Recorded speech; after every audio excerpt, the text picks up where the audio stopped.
Coming up, the Joplin School Board discusses a plan to incentivize vaccinations. And the CDC changes its mask guidance for vaccinated Americans. Also, a grand jury bringing charges against a man accused of robbing a Joplin bank. The 4 states' most watched news starts now. Good Wednesday morning. Welcome to the KOAM Morning News. We find ourselves at 5 o'clock. I'm Michael Hayslip. Keep hydrated, keep the sunscreen with you. We got a week of potentially dangerous hot temperatures as those heat advisories going to stick around all the way into the weekend as we take a live look over 7th and Rangeline, sitting at 76 degrees right now with that humidity chiming in at 94%. A whole bunch of mid to high 70s. Let's see, Welch going to be our clubhouse leader at the 5 o'clock hour at 78 degrees, 73 in Pittsburgh, 75 in both Carthage and Neosho, and Miami in there at 75 as well. Skywatch Storm Tracker, remember that blue? That is the old reflectivity from the sweeping radar. We are clear and clean and hot. Heat advisories ranging for all the counties in orange. Now you see those purple counties down there in northeast Oklahoma. Those are excessive heat warnings. That's where you're going to have heat index readings later on this afternoon in between 110 and 112. Everybody else going to be in between about, say, 107 and 110. And once again, we're still stretching from the coast down there all the way up to the Dakotas. Now you'll notice a little bit of it has receded because yesterday those heat advisories lasted all the way to the Canadian border. So we backed off just a little bit to the north, but that really doesn't help us that much as far as the national perspective. Ridge of the jet stream, this is very similar in nature to what it did last week with the old heat dome that we were talking about. It's just that now that we're pushing into the latter third of July, getting ready to close down July, hard to believe, and getting ready for August. Just going to be hotter out there than what it was last week. Our weather trend cruising into the mid to high 90s this afternoon. And future track really not going to feed us any rain. It was pretty crazy yesterday. I actually had sunny skies and I got sprinkled upon. So know that that's always a possibility there for the afternoon. But I mean, it doesn't last but 5 to 10 minutes. And just sets us up for more hot temperatures all throughout this week. We're going to just be consistent with 96s into the weekend with those heat advisories all the way until Saturday. Joplin School Board met last night to finalize plans for the upcoming fall semester. 2 major things on the agenda. That included an order that would require all students to be masked when riding Joplin school buses, as well as a vaccine incentive, awarding employees a $25 incentive to get vaccinated. It also includes a chance for them to win $2,500. The school year starts with voluntary masking by students and staff and could change depending on what COVID numbers in the area look like in the fall. The coronavirus's summer surge has prompted federal health officials to make an about-face on wearing masks. They're again recommending people cover their faces in some areas, even those who are fully vaccinated. Laura Podesta has the latest on the pandemic. She's in New York. The CDC is advising people to go back to wearing masks indoors in areas with elevated infection rates.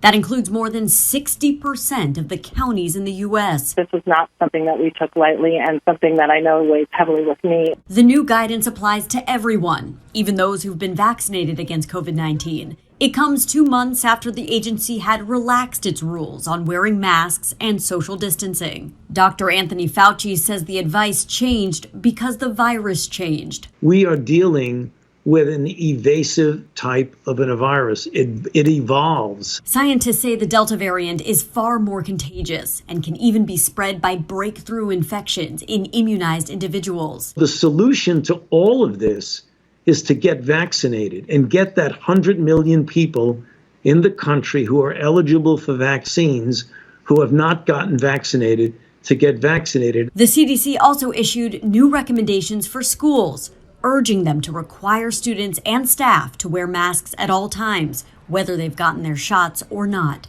Laura Podesta, CBS News. A federal grand jury indicts a Kansas City man for the robbery of a Joplin bank last week. Authorities say 57-year-old Leland Graham robbed the Great Southern Bank last Monday.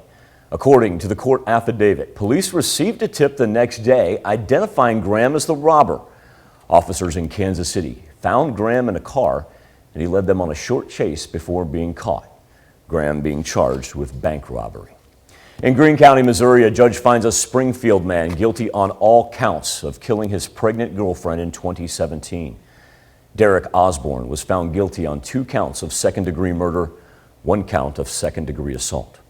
Court documents say Valerie Williams died of head trauma inside the apartment she shared with Osborne on the 1st of March in 2017. Williams, 16 weeks pregnant at the time of her death.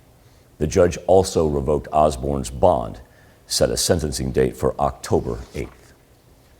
New this morning, a Seneca, Missouri woman dies a day after a wreck in Newton County. It happened Monday evening on Missouri 43, about 4 miles north of Seneca. Police say a car driven by 35-year-old Stephanie Langland pulled into the path of a utility truck driving north. A passenger in the car, 32-year-old Crystal Ward, was taken to Freeman Hospital where she was pronounced dead yesterday. Langland suffered serious injuries, and a 14-year-old passenger was taken to a hospital with minor injuries. The Skill Resource Center in Parsons, Kansas celebrates the 31st anniversary of the signing of the Americans with Disabilities Act. The free drive-through event featured vendors, educational materials, boxed lunches, door prizes, and music. This year's celebration also included a COVID-19 vaccination clinic. Skill is headquartered in Parsons and has branch offices throughout southeast Kansas, providing assistance for people with disabilities. It feels great to be a part of Skill. We help with the community, and it's amazing to help people with disabilities. And we just all are family oriented, and we all like to stick together. Skill stands for Southeast Kansas Independent Living. Approaching 5:07, take a look at our current temperatures as we're already off to an extremely warm start. A whole bunch of mid to high 70s now. I got a couple 72s and 73s still hanging on there, but it gives you an idea about where we are headed for the 3rd consecutive day. Heat advisory in effect. The counties in northeast Oklahoma in purple there. That is an excessive heat warning. Need everybody to be very careful if you're going to have prolonged activity outside. And that means a whole bunch of water. Don't forget to leave extra water out for the pets when you leave this morning. Check on your neighbors as well, especially if you have elderly neighbors. Let's make sure they're doing all right, got their air conditioning running, any fans that they may need, as we're going to be up into the mid to high 90s here later on. Easily feeling like about 105 to 107. You dip into northeast Oklahoma where they have those excessive heat warnings. That's what we're talking about. Heat index readings in between about 110 and 112. That is a look at this morning's top stories and weather in our first 7 minutes. Coming up on the KOAM Morning News, a shocking development at the Olympics. Star gymnast Simone Biles has pulled out of another competition at the Tokyo Olympics. I'm Laura Podesta with details on how she arrived at that decision and who's supporting her. Plus, why the FAA says space tourists will not be considered astronauts. And we hear from officials at Mercy Hospital after the hospital mandates vaccines earlier this month. You're watching the KOAM Morning News. More real news in the morning. We'll be right back.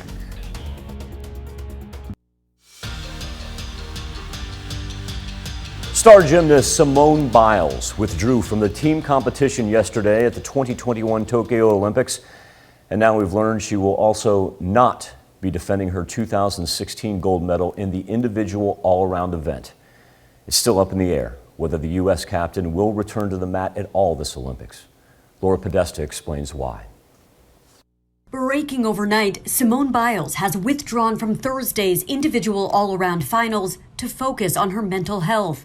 USA Gymnastics says the 24-year-old has not made a decision if she'll compete in other events she qualified for next week.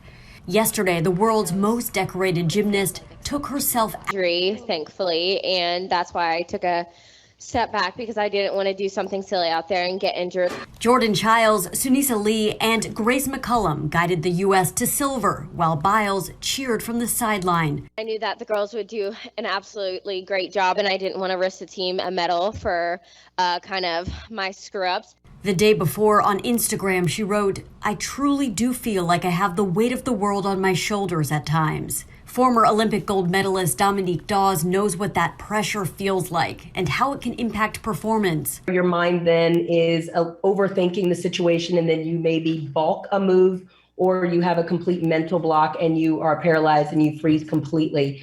And I feel as if that's really what happened to her, and I'm sure it scared her quite a bit. The International Olympic Committee praised Biles' decision. We all have, huge respect for her. Reminding athletes, psychologists, and a mental health helpline in 70 languages are available to them. Laura Podesta, CBS News. Former Olympian and decorated swimmer Michael Phelps said that it, quote, broke his heart when he heard about Simone Biles' withdrawal. In fact, Phelps just produced a documentary called The Weight of Gold.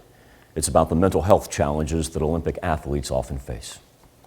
As we enter day 5, let's take a look at our current medal standings. China sits in first with 11 gold, 5 silver, 8 bronze. My math says 24 medals. Host country Japan in second place, 11 gold, and then 4 silver, 5 bronze. That's 20. U.S. now in third, 10 gold, 11 silver, 9 bronze, total of 30 medals, and the Russian Olympic Committee in fourth place. Australia has moved into fifth. Yesterday was the unofficial start of the MIAA football season, with the league hosting its annual media day in Kansas City. Both Pittsburgh State and Missouri Southern hit the stage, taking questions about the upcoming season. Southern opens up its season on September the 2nd, going to hit the road and play Nebraska Kearney. Southern picked to finish 10th in both the media and coaches polls. Lions are in their first year under head coach, former Missouri Southern Lion and former Joplin Eagle, Atiba Bradley. They played one game in the spring under Bradley. It was a 21-20 win over Southern Nazarene. Now, Bradley's goal this fall, create a winning and competitive culture at Missouri Southern. That was one of the first things I wanted to do when I got there, was create a culture of competition. And whether it's a quarterback, whether it's a defensive back, offensive line, you'll find that the best teams in this league have competition in every position, and that's something that we address in recruiting. That's something that we address in our day-to-day interaction with our kids. But yeah, competition is huge.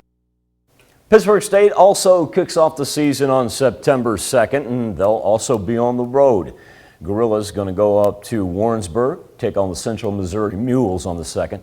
It will be the team's first full season under head coach Brian Wright, who was hired in December 2019. Now, PSU did play 4 games last fall after COVID-19 shut down the conference schedule. The pandemic also created a tough decision for graduating seniors to either move on or return for one more year, a decision defensive lineman Caden Roy talked about.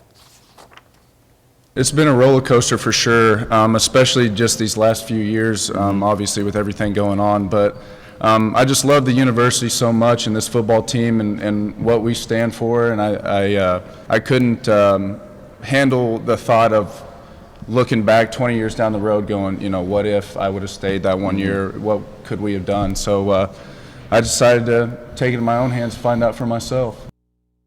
Finally, a big one for the Joplin Outlaws. They were on the road against the Sedalia Bombers. Winner was going to play in the Mink League Championship Series.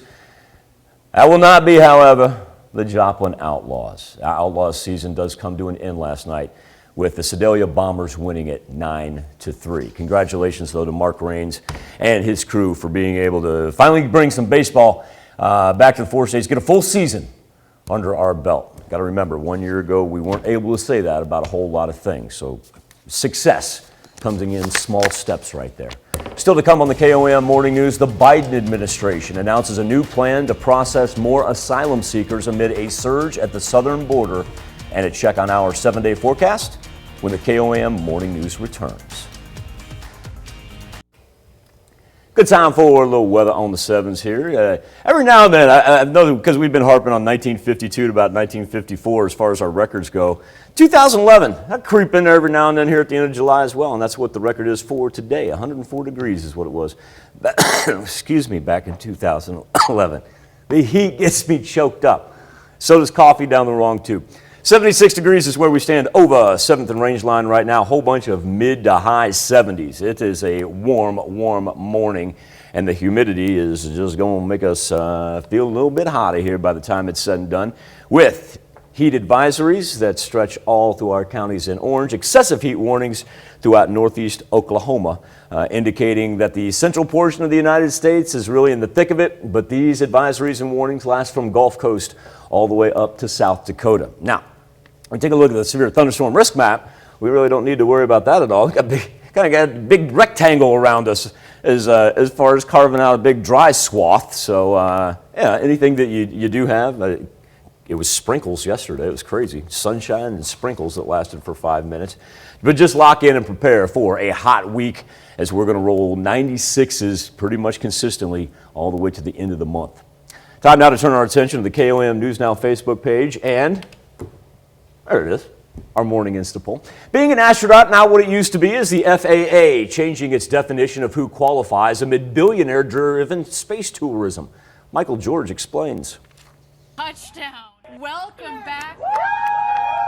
Billionaire Jeff Bezos rode his own rocket into space, but that doesn't necessarily make him an astronaut. 2, 1.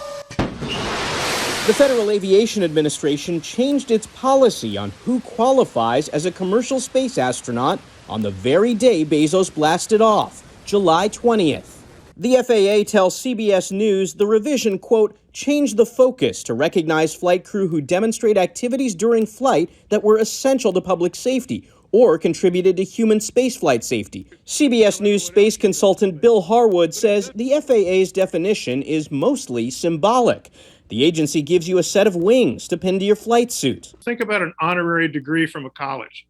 It's very similar to that. But at a time when civilian space travel is becoming more common, it does open the debate over just who is an astronaut. I've always considered astronaut a professional job title. In other words, if it was your job to fly in space, however you define it, then you're an astronaut.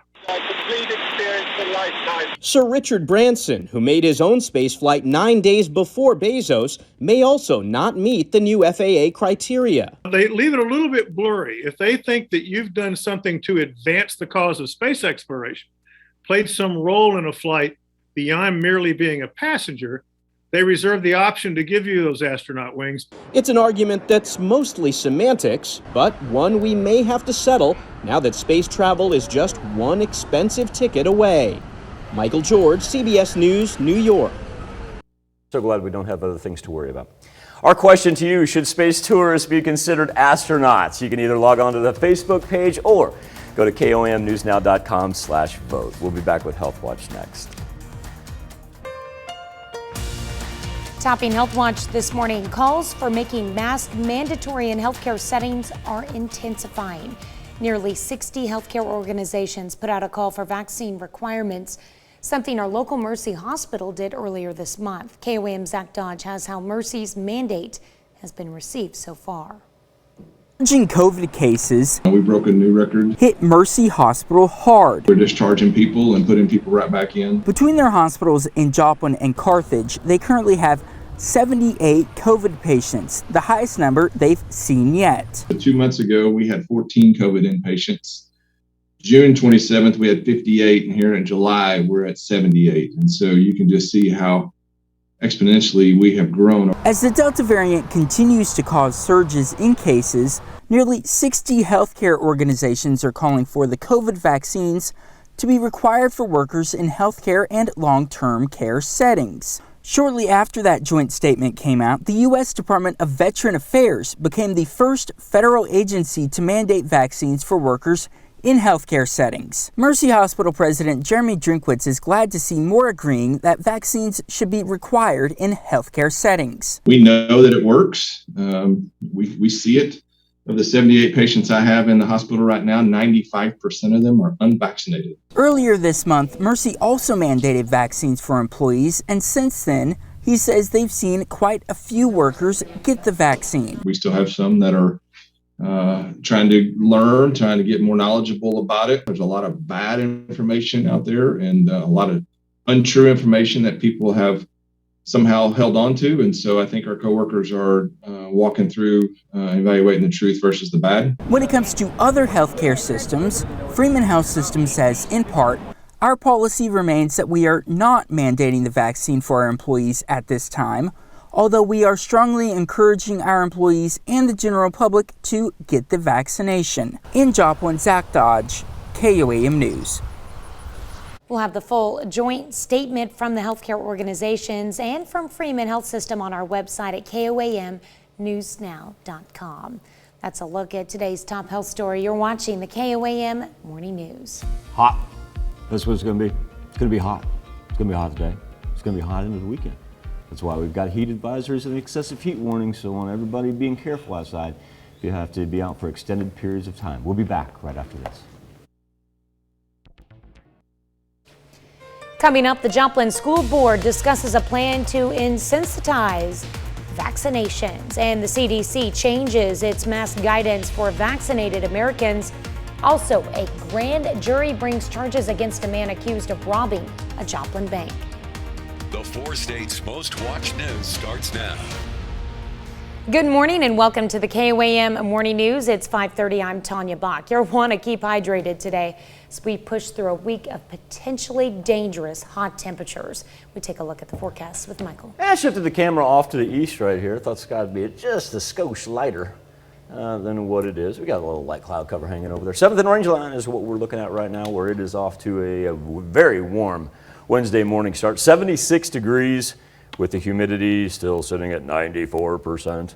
Let's roll 75 in Miami, 74 in Nevada, and 75 as well in Carthage. We've got a pair of 77s sitting out there in Chanute and Neodesha. Remember, that is the old reflectivity if we were to remove the sweeping radar.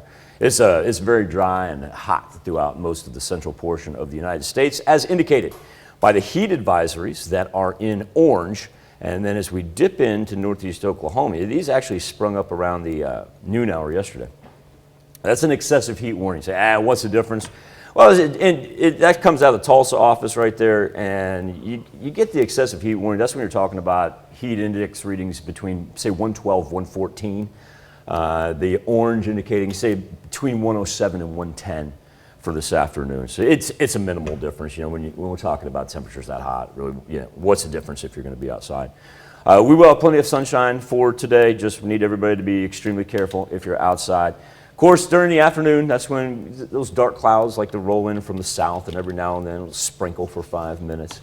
7-day forecast. We're not going anywhere to end July. We're just going to ride mid to high 90s all the way into the weekend.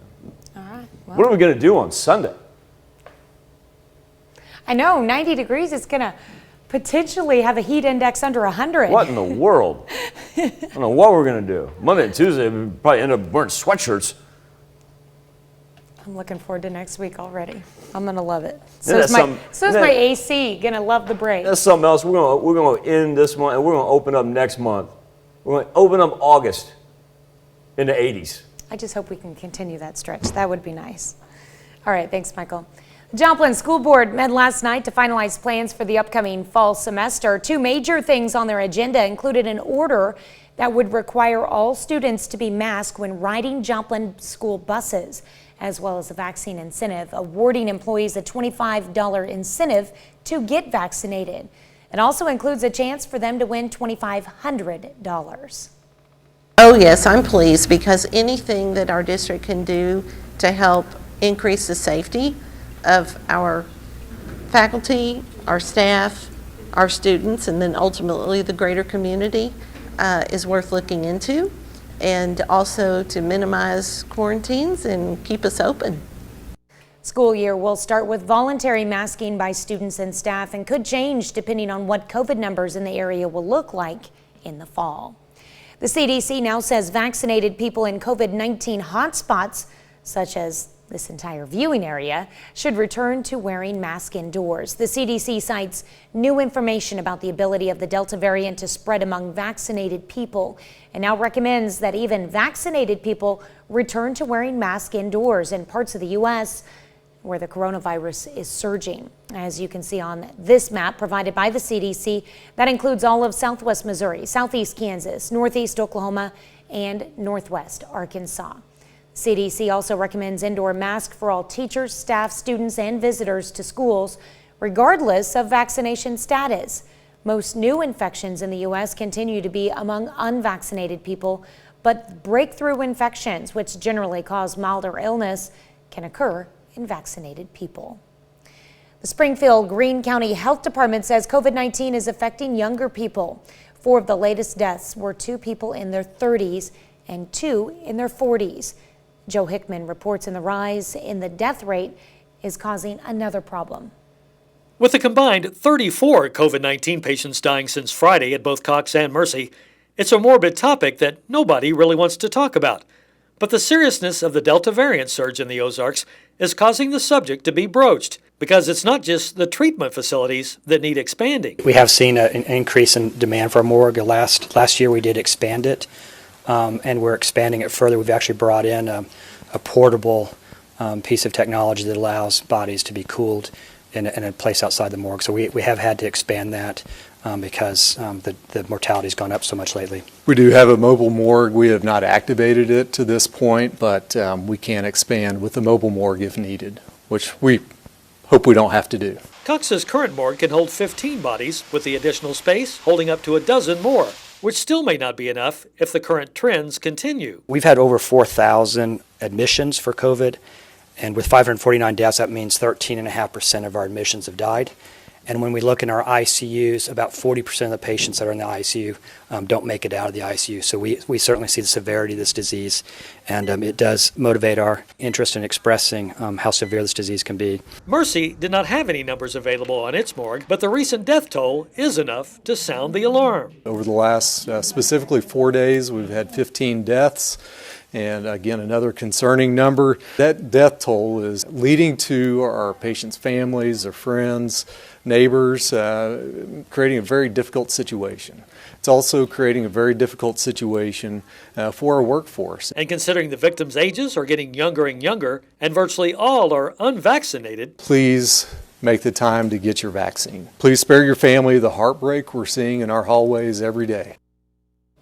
The last time Springfield saw a big demand for refrigerated morgue trucks was back in December and January. A federal grand jury indicts a Kansas City man for the robbery of a Joplin bank last week. Authorities say 57-year-old Leland Graham robbed the Great Southern Bank last Monday. According to an affidavit, police received a tip the next day identifying Graham as the robber. Officers in Kansas City then found Graham in a car.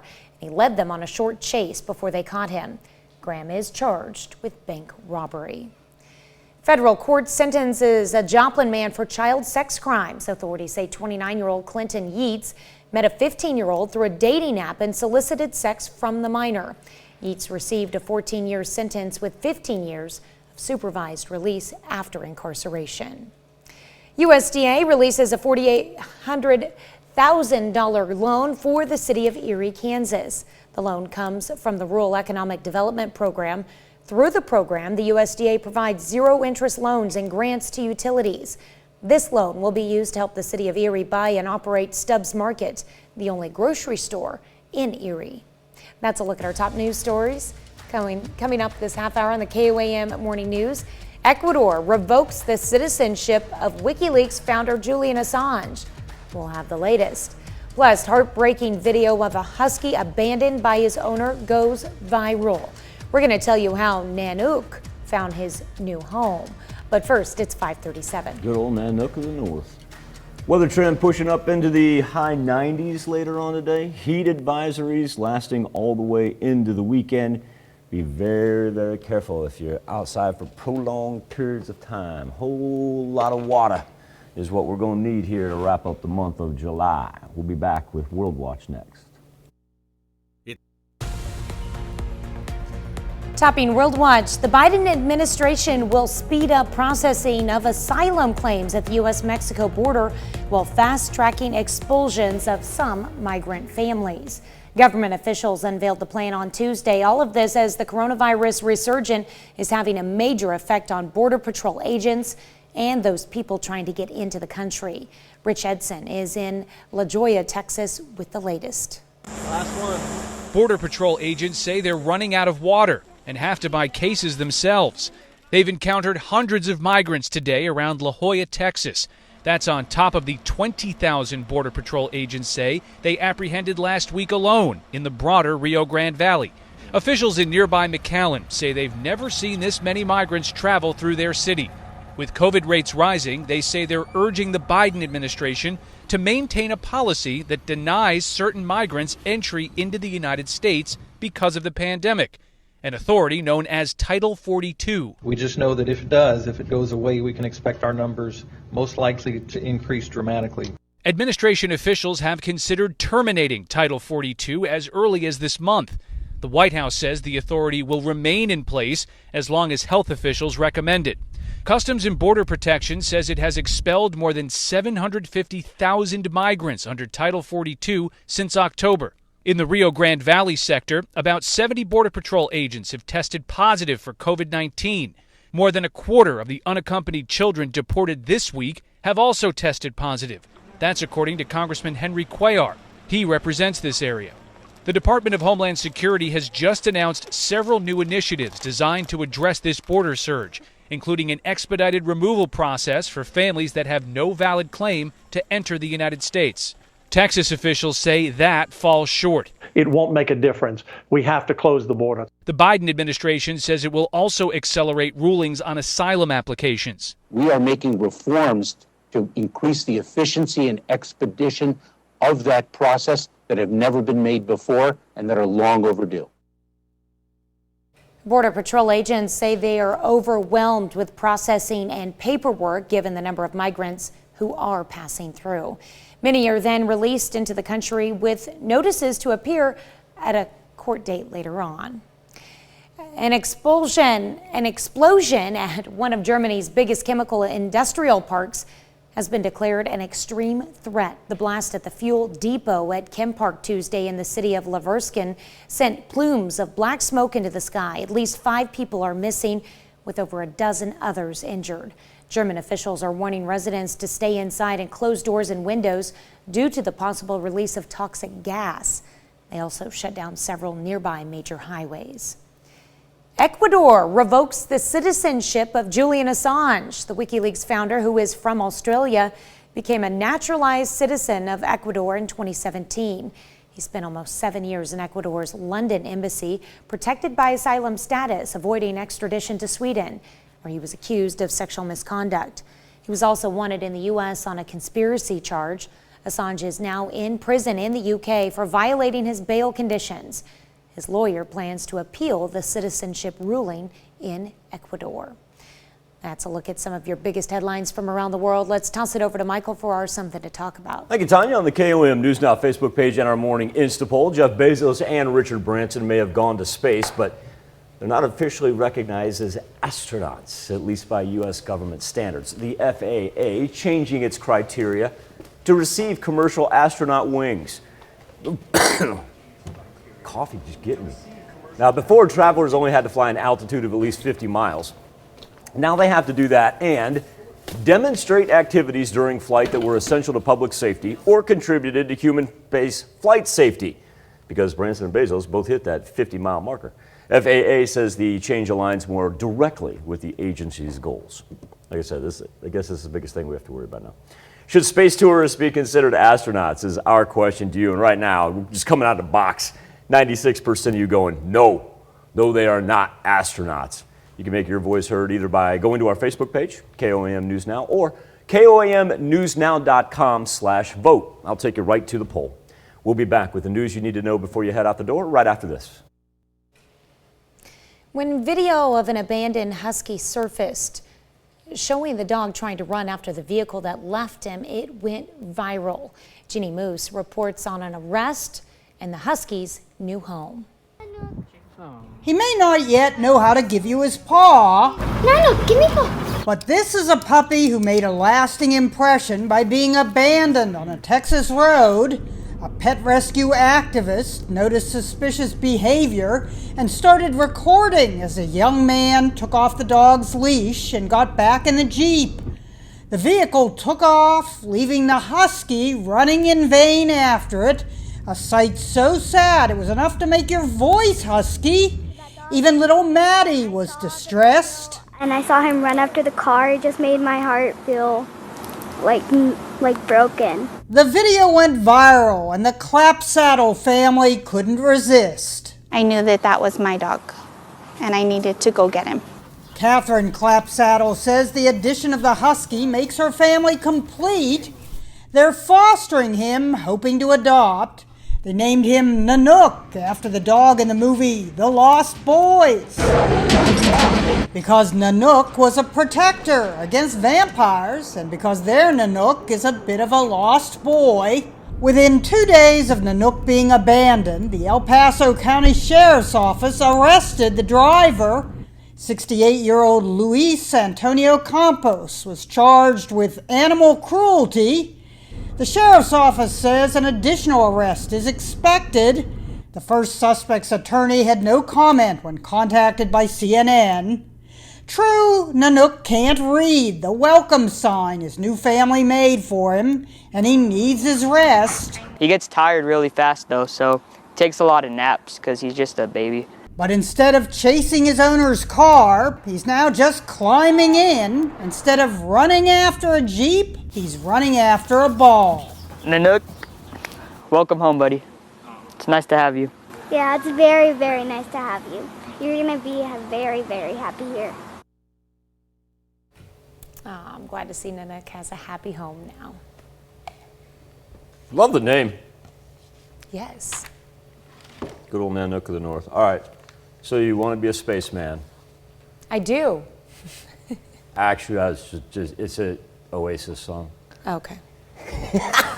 Well, Tanya, if you want to be a spaceman, there are new requirements for you to be considered an astronaut. Jeff Bezos and Richard Branson, now they've been in space, but they are not actually officially recognized as astronauts by U.S. government standards because the FAA has decided it's going to change its criteria. Now, before, you had to fly an altitude of at least 50 miles. Now, Branson and Bezos both did that.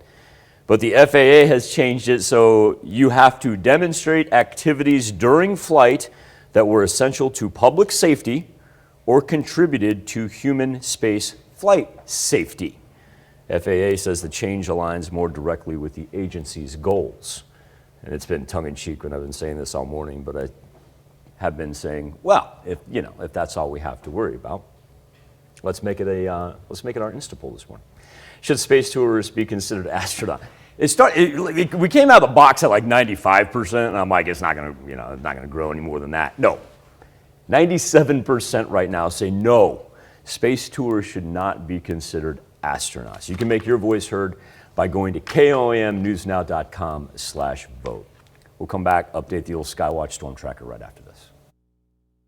6:20 on this Wednesday morning is when we'll declare sunrise official over Joplin. This is a live look outside of Television City. Absolutely delightful beginning start, albeit a warm one. Did have a little patchy fog earlier, but really not hampering visibility at all. How about 76 in Neodesha and Joplin, 75 in Lamar and Miami.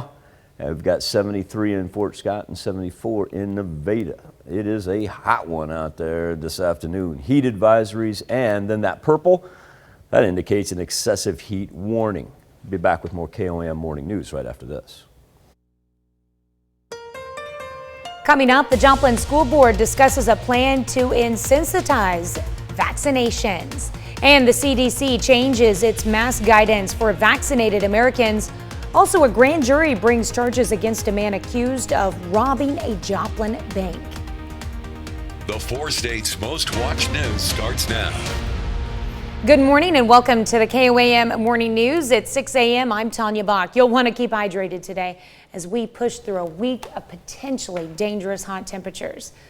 But there's light at the end of the tunnel. Let's take a look at the forecast. The light at the end of the tunnel, though, is going to come in August. Oh. Isn't it hard to believe we're wrapping You up? make it sound like it's so far away, though. I know. Isn't it hard to believe we're wrapping up July?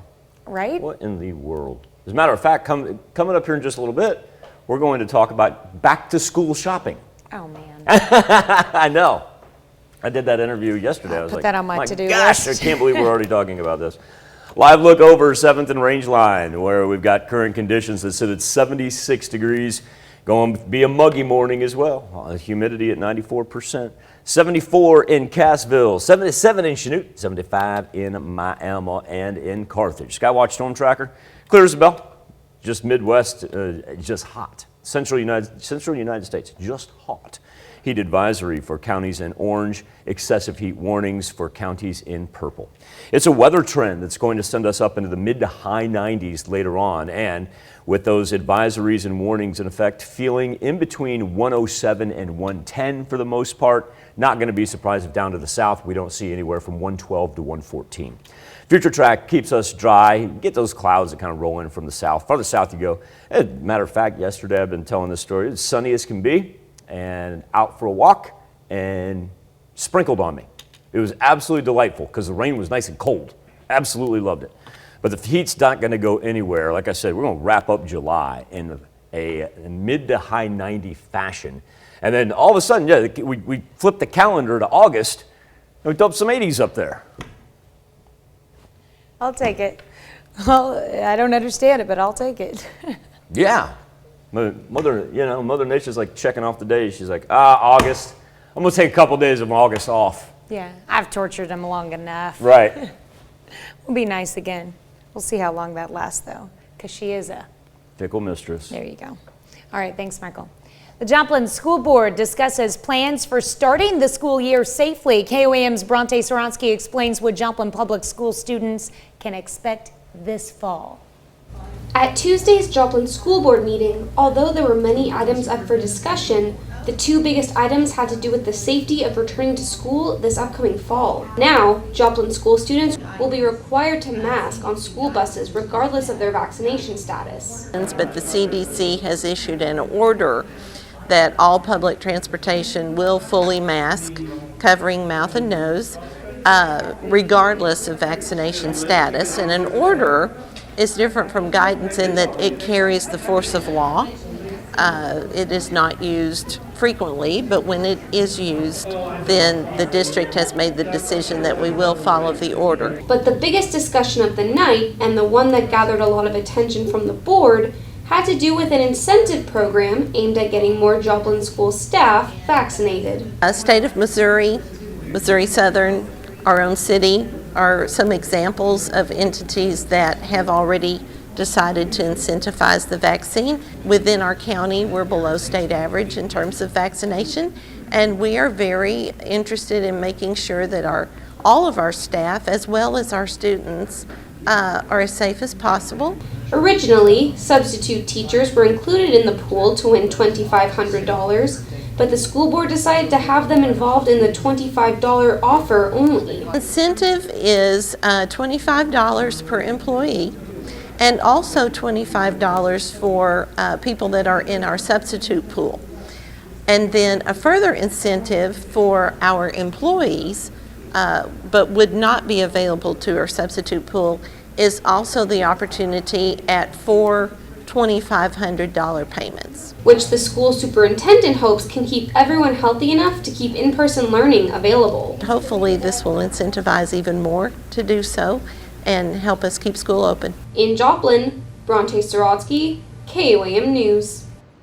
The Joplin School Board also announced at the meeting that the deadline to enroll in their vaccine incentive program will be moved from September 2nd to September 13th to give more time for people to get vaccinated.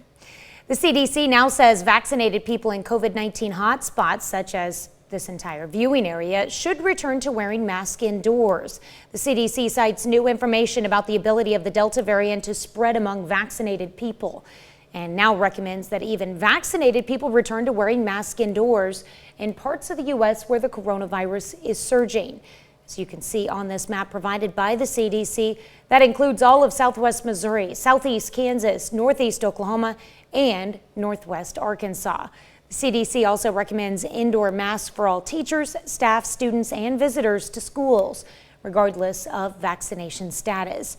Most new infections in the U.S. continue to be among unvaccinated people, but breakthrough infections, which generally cause milder illness, can occur in vaccinated people. Some Democrats in the Oklahoma House of Representatives want Governor Kevin Stitt to reinstate an emergency declaration as COVID-19 cases rise in the state, something the Republican has said he will not do. Health officials say an emergency order would give them flexibility, such as converting non-patient rooms into patient rooms. An emergency order will also allow public schools to issue mask mandates. Data from Johns Hopkins University shows the 7-day rolling average of new cases in Oklahoma has risen from 487 daily on July 11th to more than 1,158 on July 25th. The Oklahoma Health Department yesterday reported 519 COVID hospitalizations. A federal grand jury indicts a Kansas City man for the robbery of a Joplin bank last week. Authorities say 57-year-old Leland Graham robbed the Great Southern Bank last Monday, and that's according to an affidavit. Police received a tip the next day identifying Graham as the robber. Officers in Kansas City then found Graham in a car, and he led them on a short chase before they caught him. Graham is charged with bank robbery. Travelers on parts of Highway 69 and 69B in Crawford County, Kansas, should expect delays next week. Beginning Monday, state crews will be resurfacing US 69 between US 400 and K47, excluding the part within Pittsburgh city limits. They'll also resurface 69B through the towns of Franklin and Arma. KDOT says a pilot car will direct one-lane traffic through the work zones and that drivers can expect delays of 15 minutes or less. 6:07. If you walk outside, Tanya, we are starting to develop some fog. I was looking for a real good shot of it, and it really is kind of just boots on the ground. Got to see it for yourself. But the nice thing is, here in 13 minutes, that's fish sunrise over Joplin 620, and then we start to burn this off. But it's just the fact that we're so humid right now and so warm that fog is beginning to develop. Highs today up into the mid-90s. Remember, we've got heat advisories and excessive heat warnings taking us all the way to the weekend. That's a look at this morning's top stories and weather in our first 7 minutes. Coming up on the KOAM Morning News, infrastructure talks continue. Bipartisan negotiations over a $1.2 trillion infrastructure package are ongoing in Congress. I'm Mallory Rivera in Washington with the latest on that, plus what a new report is saying about unused COVID-19 relief funds coming up. Plus why healthcare officials say we may soon see up to 200,000 new COVID cases a day. And this Wildcat Wednesday, we get some money-saving tips for back-to-school shopping. You're watching the KOAM Morning News. More real news in the morning. We'll be right back. In Consumer Watch this morning, it was a down day on Wall Street as stocks took a dip a day after the major indices reached an all-time high. The Dow Jones fell 85 points on Tuesday. The Nasdaq had its worst day since May, sliding 180, and the S&P 500 dropped 20. Apple and some other big tech firms appear to be weathering the pandemic just fine. Yesterday, Apple posted its biggest ever springtime profit. The iPhone maker raked in nearly $22 billion between April and June. Microsoft and Google parent Alphabet also announced strong quarterly earnings. Facebook headlines today's earnings reports. Frustration is growing in the nation's capital as a bipartisan group of senators works to finalize the $1.2 trillion infrastructure bill. They keep saying they're close, but there's still some unresolved issues. Madeline Rivera is in Washington with the update on the negotiations. We're going to get this done by, through the August recess if we have to stay, period. The Senate Majority Leader leaving no question that lawmakers intend to get something done on infrastructure before leaving Capitol Hill. What's unclear is how long he's willing to wait before scrapping bipartisan talks altogether. We have work to do, but if we do it together, it'll be in the best interest of this country, and we can move forward to the budget resolution. GOP negotiators now working on making sure the 2017 tax cuts are preserved in any final deal and ensuring the infrastructure bill won't increase inflation. I do hope that there are some common sense Democrats that will put an end to this. A new report from the Government Accountability Office estimates more than $1 trillion in federal coronavirus funds have not yet been spent. Republicans are seizing on the number as Senate Democrats push their $3.5 trillion budget resolution, a package with big-ticket items deemed human infrastructure, which can only move forward if all of their members support it. We're going to get this done. I mean, it's too important not to. The White House also refusing to throw in the towel. The president met with the lead Democratic negotiator, Senator Kyrsten Sinema, on Tuesday. Always at the tail end when you have, some of the trickiest discussions. But they again remain quite positive about the forward momentum. It's unclear how a breakdown of the bipartisan infrastructure bill could affect the Democrats' $3.5 trillion budget resolution. Democratic Senator Joe Manchin is reportedly warning that a failure of one could lead to a failure of the other. Walmart will soon pay for college tuition and books for its associates by dropping a $1 a day fee for participants in the Live Better You education program. Live Better You, excuse me. With a workforce of about 1.5 million people, Walmart is the country's largest private employer. Retailer says all of them, even the part-time workers, will be eligible beginning August 16th. About 8,000 employees have graduated since the program began in 2018. That's it for Consumer Watch. Let's toss it over to Michael for a check of your forecast. Thank you, Tanya. Live look outside of 7th and Rangeline. Got some beautiful colors up in the Wednesday morning sky as we are 6 minutes away from sunrise. We'll call it 6:20. 76 degrees is where we stand pre-sunrise. 75 in Miami. How about 77 already in Chanute? And a pair of 75s running in Lamar and in Carthage. No worries on the Skywatch storm tracker as the Midwest remains dry and hot. Heat advisories for the counties indicated in orange, and then that's an excessive heat warning for the counties in purple that run through northeast Oklahoma and our counties down through Tulsa, and then just on the other side of the Oklahoma-Arkansas state line.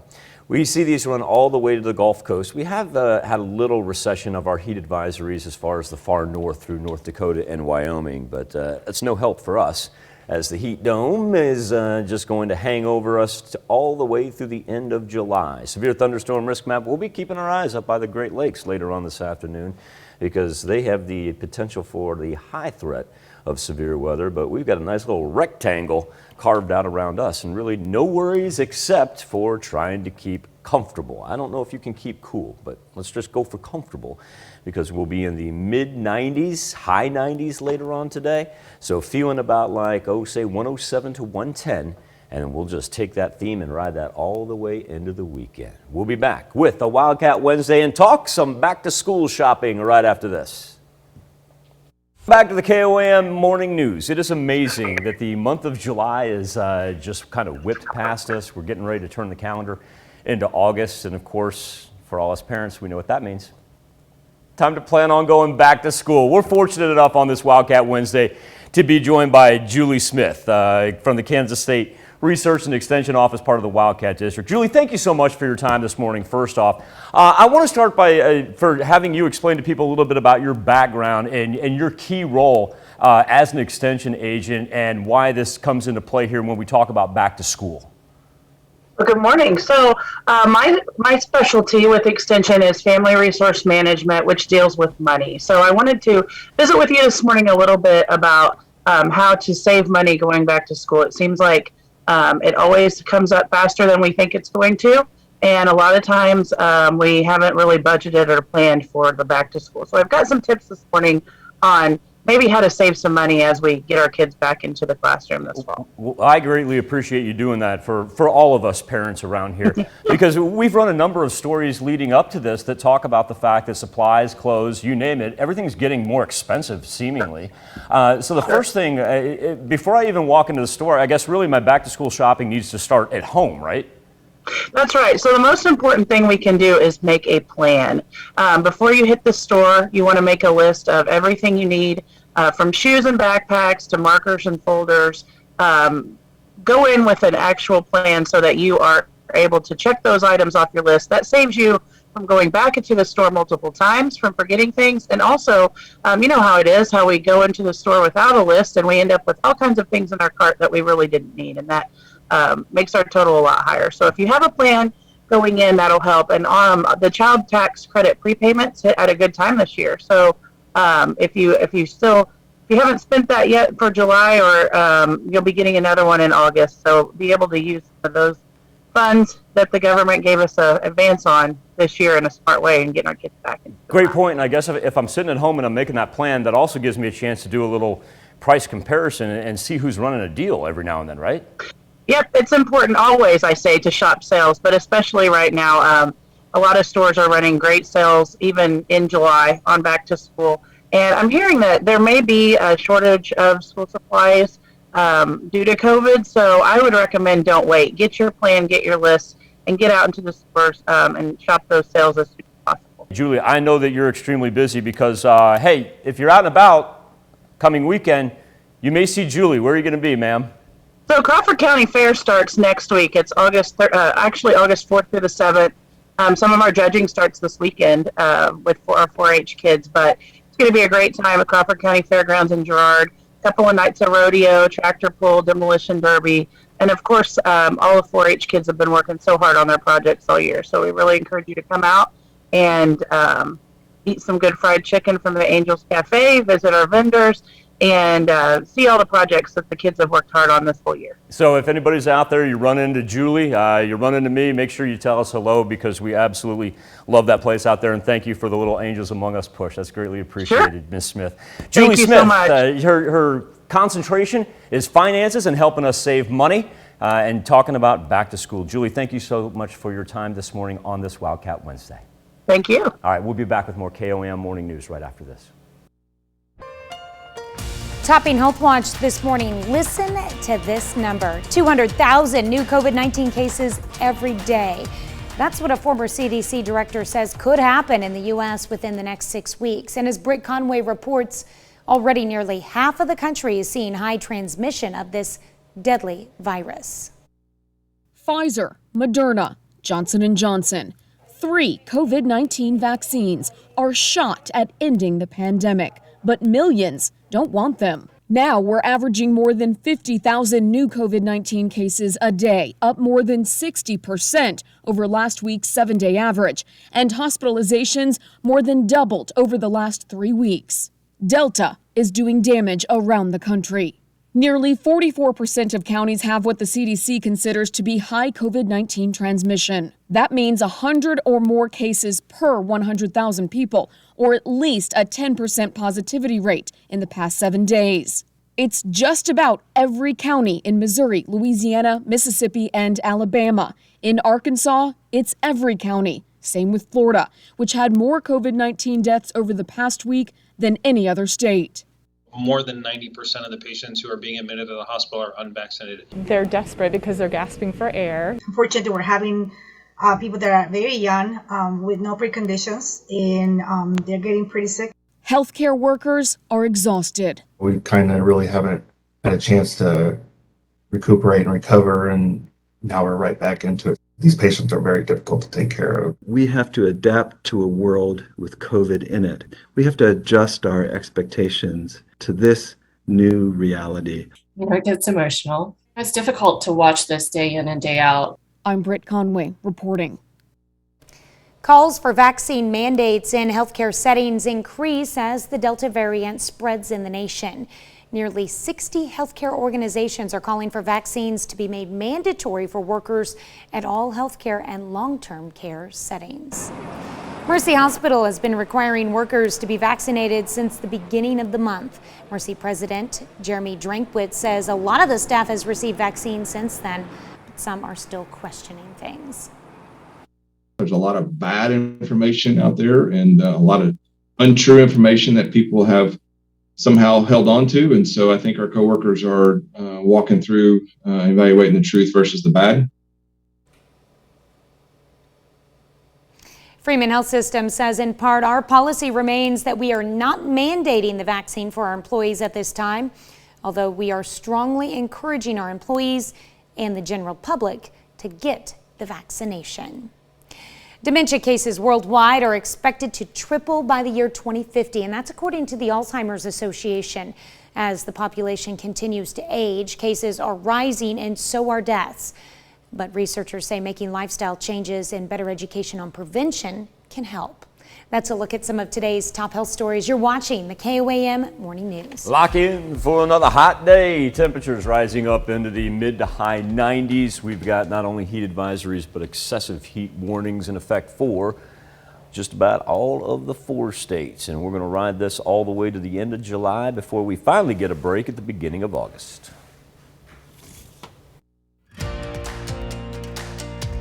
Coming up, the Joplin School Board discusses a plan to encourage vaccinations. And the CDC changes its mask guidance for vaccinated Americans. Also, a grand jury brings charges against a man accused of robbing a Joplin bank. The 4 states' most watched news starts now. Good morning and welcome to the KOAM Morning News. It's 6:30. I'm Tanya Bach. You'll want to keep hydrated as we push through a week of potentially dangerous hot temperatures. Let's take a look at the forecast with Michael. I guess the one bright thing is that it is beautiful, albeit it's going to be hot. Yes. But it is beautiful, and I'll find another silver lining. No severe weather concerns. We'll take it. Yeah, so let's think about that. But like Tanya said, the key factor this week is staying safe under these hot conditions because we're already at 76 degrees over 7th and Range Line in Joplin. We've got, who's our clubhouse leader now? Is it going to be 77s? Yeah, 77. I see Welch and Chanute both right there. Eastern edge of southwest Missouri, a little bit more tolerable, if you will. Monette at 72, Cassville at 73. Pittsburgh only at 72 as well. Miami at 76. If you're going to jump on a bike, it might be a good time to do it right now before the sun takes effect. As our Skywatch storm tracker, remember that's just get rid of old sweeping radar, tell how clear we are. That light cloud cover though is making for a beautiful morning. Let's remember we've got heat advisories in the orange, the purple down in northeast Oklahoma indicating an excessive heat warning. Really the difference between them is just the heat index for the afternoon. Do you want to talk about it being 107 or do you want to talk about being 112? And what's the difference? We're talking about that.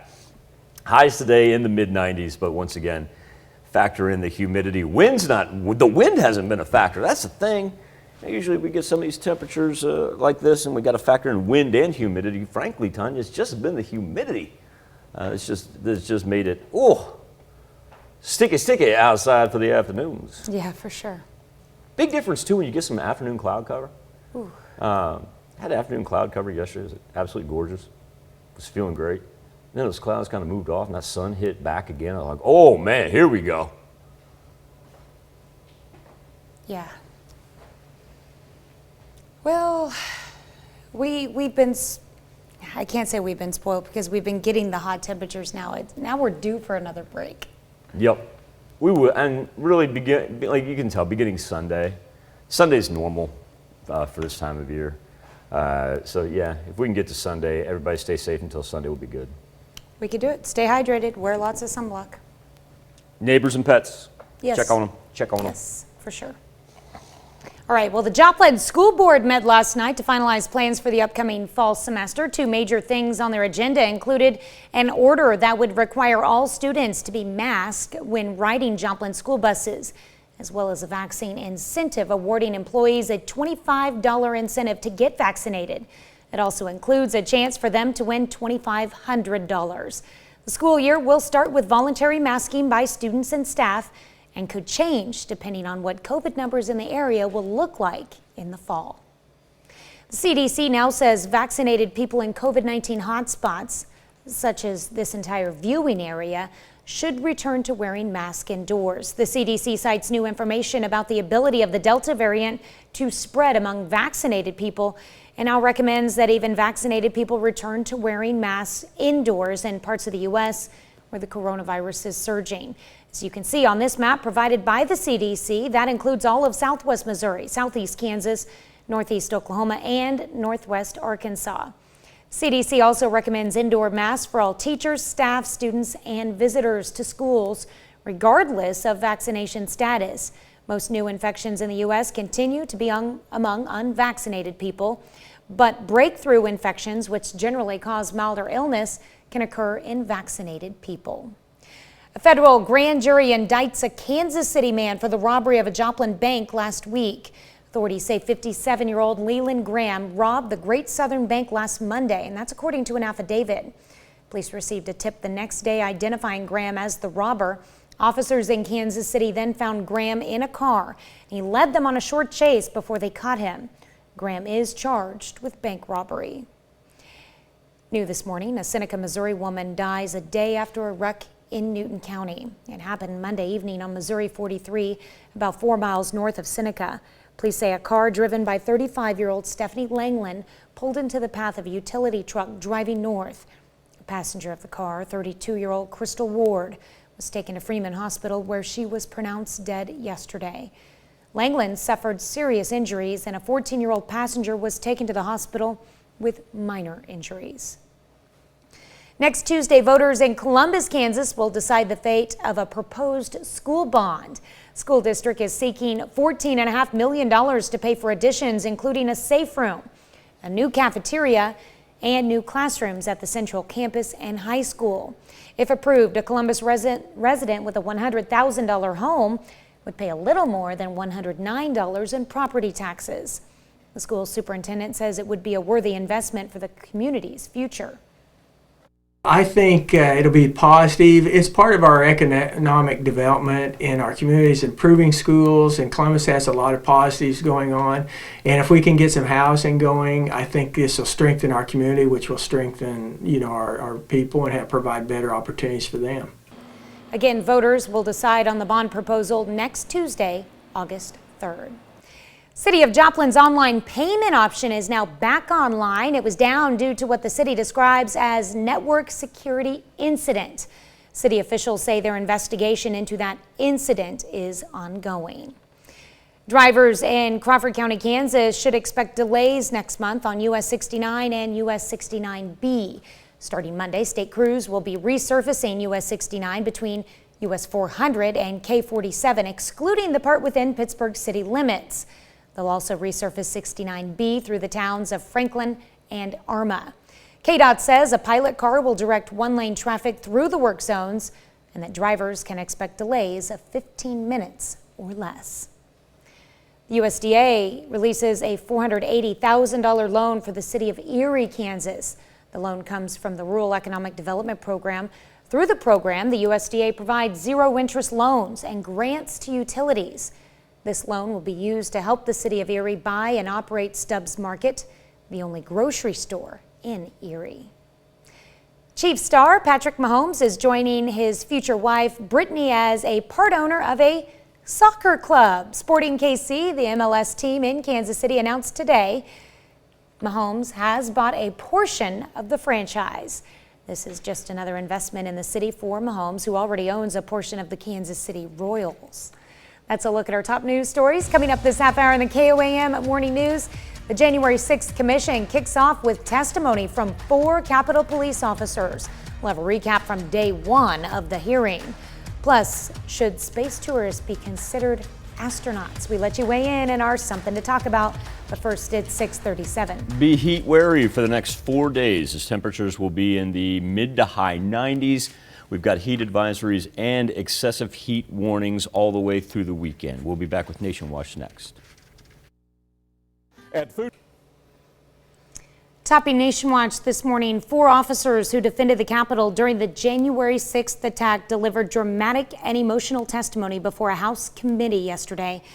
They described the horrors they faced when a violent mob of pro-Trump supporters stormed the building while the Senate was certifying results from the November election. Skylar Henry has more from Capitol Hill. 4 police officers described the terror they endured when the mob of Trump supporters attacked the Capitol. Officer Daniel Hodges was trapped between a door and the attackers. He described one as foaming at the mouth. If I stayed there, then I was gonna, pass out from lack of oxygen or get dragged out into the crowd. The severely outnumbered officers said they feared for their lives as the angry crowd closed in. You're gonna die tonight! I heard chanting from some in the crowd, "Get his gun," and kill him with his own gun. One officer testified the crowd hurled racial slurs at him. One woman in a pink MAGA shirt yelled, "You hear that, guys? They voted for Joe Biden." Officers urged the committee to place blame for the breach on former President Trump. All of them were telling us Trump sent us. While Democrats promise a thorough investigation, many Republicans continue to embrace former President Trump's downplaying of the attack, prompting frustration from officers. The indifference shown to my colleagues is disgraceful. Nearly 550 people have been arrested in the months since the breach. Officials promise more will be held accountable. Skyler Henry, CBS News, Capitol Hill. Today's hearing was just the first in the investigation. No word on when the next hearing will take place. Gunmaker Remington is offering $33 million to the families of 9 victims from the 2012 Sandy Hook school shooting. 26 people died, mostly children, during the lone gunman attack in Newtown, Connecticut. The deal still requires approval from the bankruptcy court. An unreleased Wu-Tang Clan album, once owned by so-called pharma bro Martin Shkreli, has been sold to an unidentified buyer for an undisclosed price. Is it Once Upon a Time in Shaolin? The 38-year-old former pharmacy executive is scheduled to complete his 7-year prison sentence in October of 2022 for securities fraud. U.S. attorneys say the sale completes Shkreli's restitution agreement. What? Michael, no word on what the name of this album is. Is it Once Upon a Time in Shaolin? We'll have to look that up. Americans are becoming less charitable. That's according to a recent report. New data from the Indiana University's Lilly School of Philanthropy claims only about half of all U.S. households donated to a charity in 2018, showing a steady decline from 66% of households in 2000. Researchers note that donations to charitable causes are actually at an all-time high, but the majority of the money is coming from a small percentage of Americans. Some potential causes for this decline could be due to recessions or less people affiliated with religious institutions. That's a look at today's top national stories. Let's check back in with Michael for our Something to Talk About. I was looking to see if maybe It did not say in the script. Yeah, I I would have know. told you. No, I believe you. I wanted to grab the script and just see what was on there. It doesn't say. Because the original rumor was that Quentin Tarantino had purchased Once Upon a Time in Shaolin, and I didn't know that. And if it is that, I didn't know that Martin Shkreli had it. How about that? All right, something to talk about. KOAM News Now Facebook page and our morning Insta poll. The FAA is changing the criteria to receive commercial astronaut wings, and doing so after Jeff Bezos and Richard Branson passed the 50-mile threshold. We're asking you specifically, should space tourists be considered astronauts? And this has been overwhelming all morning long, with 97% chiming in and saying no. You can partake each and every morning. All you have to do is go to KOAMnewsnow.com/vote. We're going to come back, celebrate birthdays and anniversaries next. We take this time to honor today's four-state hero, James Hendrickson, a member of the United States Navy in the 1970s and 90s. He served during Vietnam and Gulf Wars. His hometown, Joplin, Missouri. We're proud to salute James Hendrickson, our four-state hero. We begin our birthday list off with Carter's 8th birthday. Michelle, I want you to have a marvelous, marvelous birthday today in Pittsburgh. All right, and we've got Rob turning 79 years old in Devon, Kansas. And if Robert's celebrating, that means Irene Hood is celebrating as well. She's also 79. Robert and Irene obviously are twins in Devon. Richard Stapleton is celebrating his 81st birthday. Mr. Stapleton, have a happy, happy birthday in Chautauqua. Tom Hearn turning 83 years old this year. Tom, what a great picture there of you in Fredonia. Gilbert Frobish, celebrating number 82. Gilbert, happy birthday in Joplin. Down in Wyandotte, Kay Swallen turns 86 years old this year. Happy birthday, Kay. Sarah Jean Bauer, a happy 25th birthday to Miss Sarah Jean. She is in Fort Scott. And Sonia Dewey, a happy, happy birthday in Columbus. Now, I've got one more here. Kind of a special one if you get at the very, very end, because I want to wish Mary Ann Bopart a happy 101st birthday. And it was on July 28th, 1920 that Miss Mary Ann was brought into this world. And you want to talk about an accomplished woman. She is the definition of a matriarch. She's got 2 sons, Doug and Randy. She's got 4 grandchildren. Susan, and Susan is the one who set this up, and her husband David. Kathy, who's married to Lemmy, and Deanne, who's married to Terry, and Chris is married to Tammy. Now get this, Marianne has 6 great-grandchildren. 6. We've got Kaylee, Lemmy, Joshua, Hannah, Jonathan, and Anna. Aww. And so, Miss Marianne, from all of us here at KOAM, a happy birthday to you, and thank you for raising such a marvelous family, because you don't realize this. Your family has been very influential in the Hayslip family as well. So thank you very much, Miss Marianne. Now here's Tanya Bach with a very important birthday announcement. That's right. You can be a part of the KOAM Birthday Club. All you have to do is go to our website and sign up, and once you do, you'll get special deals from local businesses. Go to KOAMnewsnow.com and sign up for the KOAM Birthday Club today. Final look at our Insta poll from the KOAM News Now Facebook page, where everybody says, oh, to heck with it. Just because you're a space tourist does not mean you're an astronaut. 97% of those of you who responded said no, space tourists should not be considered astronauts. I want to thank everybody for their engagement. Remember, you can take part each and every morning simply by going to KOAMnewsnow.com/vote. Tanya? Here's a check of today's top headlines, the news you need to know before you head out the door. Seneca, Missouri woman dies a day after a wreck in Newton County. It happened Monday evening on Missouri 43, about 4 miles north of Seneca. Police say a car driven by 35-year-old Stephanie Langland pulled into the path of a utility truck driving north.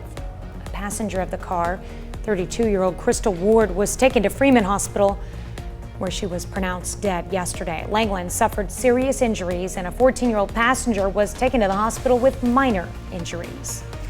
Masks are back on at the White House. The move follows the CDC's revised guidance urging indoor mask wearing for everyone, regardless of vaccination status, where the level of the transmission of coronavirus is substantial or high. Joplin School Board met last night to finalize plans for the upcoming fall semester. 2 major things on their agenda included an order that would require all students to be masked when riding Joplin school buses, as well as a vaccine incentive, awarding employees a $25 incentive to get vaccinated. It also includes a chance for them to win $2,500. School year will start with voluntary masking by students and staff and could change depending on what COVID numbers in the area will look like in the fall. Federal grand jury indicts a Kansas City man for the robbery of a Joplin bank last week. Authorities say 57-year-old Leland Graham robbed the Great Southern Bank last Monday.